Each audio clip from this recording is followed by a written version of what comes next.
Hi, this is Jeremy Moskowitz, Group Policy MVP and founder of PolicyPak Software. And in this video, we're going to learn a little bit about Microsoft's AGPM, or Advanced Group Policy Management Tool, with regards to PolicyPak. Now, first things first, we have to dispel a little myth. And that myth is that we're going to dispel is that AGPM, does not bring more superpowers to your desktop machines. Even though it's called AGPM, or Advanced Group Policy Management, that's not what it does. It doesn't give you more stuff on the client machine. What it does do, however, is pretty cool. It gives you this change control node inside the GPMC, as you can see here. So what we're going to do, just let's kind of run through how AGPM and PolicyPak can work together very well. We'll right-click over the PolicyPak example group policy object that's linked already to our East Sales users, and we'll go ahead and check it out. We can add some comments in here. If you're an AGPM administrator, you already know how that all works, but the idea is that as you're checking out a group policy object, you're now making an offline copy. So you can see we've now made that offline copy of this group policy object. We'll go ahead and click Edit here, and then we'll dive down into the group policy object. And you can see we haven't left the group policy editor. We can just go to New, Application, and we'll go ahead and pick WinZip 14 and 15 here, or we could pick some of our other applications as well. So we'll go ahead and click that here, and we'll go to our Passwords tab. You've probably seen me do this in other demonstrations. I'll go ahead and click all these checkboxes here and jack this guy up to 11. And while we're here, we'll just go ahead and click OK now.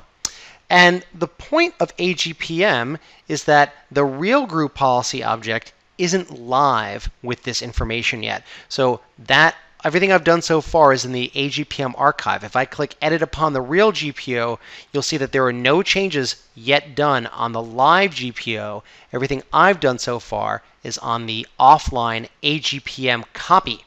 So what we're going to do now is we're going to check it in. And now that we're done with editing the group policy object here, go ahead and wait for that to check in play here. All right, that's all finished. So now that that's done, now that it's checked in, we can actually deploy it. And when you deploy it, you get the ability to restore the links, and we're basically going to overwrite that copy that exists live now with this offline copy. So if we were to look at the live version of this now, we'll go back, we'll right-click over the live version of this. What we'll find is that the information that we put is right there, just the way we expect. So we work perfectly, as you can now see, with AGPM, but let's do some extra. Let's do a little, go the extra mile here. Let's say somebody right-clicks and rechecks out this group policy object. I'm going to make some more changes to it, okay, which is the point of AGPM, is a check-in, check-out workflow management tool. So we're checking out this GPO. We'll then right-click over. We'll click Edit here. We'll make some changes here. Back to that same pack that we were doing earlier. If we were to go here and uncheck these two and change this down to 5. So we're unchecking a couple checkboxes and changing that to 5. But one of the things that AGPM allows you to do, let me go ahead and check it back in here, and then also deploy it. One of the things that AGPM allows you to do here is to do a comparison between different editions of the group policy object. And because PolicyPak is group policy, we just are right there available for you to see. So it's checked in. I'm going to go ahead and deploy that as well, thus overwriting the live version.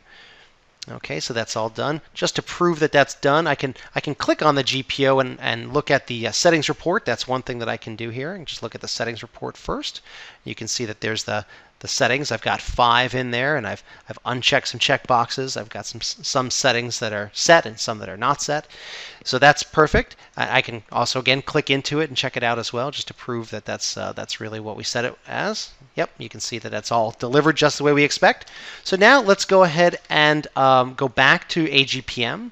We'll go to the PolicyPak example, and we'll go to the differences report. So actually, let's look at the history. The history is probably the best way to do this. We'll look at the unique versions and the difference between those two checked-in versions. The first one that I checked in, which I set it to I set one value to 11, and I checked all 4 checkboxes. And the second one I checked in, where I only had 2 of them checked, and I dropped it down to 5. If I look at the differencing report here, Microsoft's AGPM will show this. Now, it does matter what order you check them in. I can't remember which one I selected first or second. And you'll see that Microsoft's AGPM will deliver a settings differences report. Let's go ahead and see that here. We'll go ahead and get asked later on that. So you can see here, right here, minimum password length.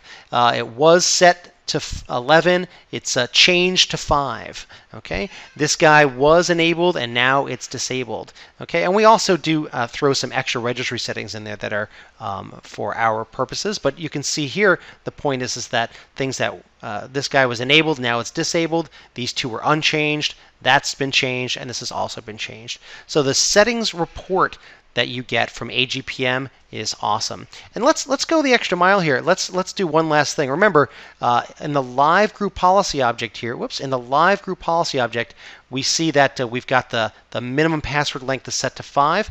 Let's say somebody decided, we need to roll that back. Okay, so we're going to roll that back by going to the history here again.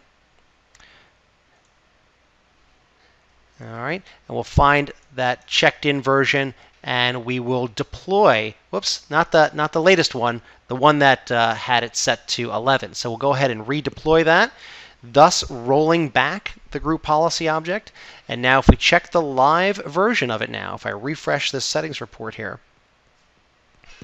refresh that settings report, and I take a look at it, boom, it set it right back to 11. And I can right click and click edit and prove that that's actually what's occurred here. So the point of the story, the point of this video, is that PolicyPak is group policy. We hook right into AGPM, and the idea is that when you do your check-in, check-out, and workflow management using AGPM, PolicyPak rides right along with it. If you're using AGPM and you have a process for managing group policy, PolicyPak will fit perfectly inside of that. As you can see here, we work with all the settings differencing reports, we do rollback, we back up and restore exactly like regular group policy, because we are regular group policy.